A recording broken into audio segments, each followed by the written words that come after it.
Cuba tengok gambar ni. Saya pernah jumpa orang yang simpan beribu gram emas dalam akaun Emascap Public Gold. Tak laku hilang ke?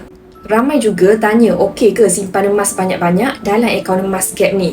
Lainlah kalau fizikal macam ni, ada kat tangan sendiri.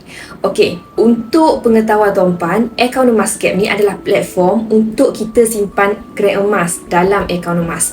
Sebab ada je orang kat luar sana takut nak pegang emas fizikal seperti ini.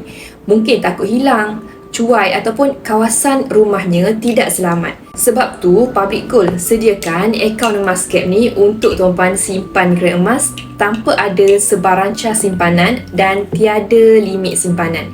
Tak kisahlah tuan-puan nak simpan beribu-ribu gram emas dalam akaun Emascap sekalipun. Boleh je, tak ada masalah pun.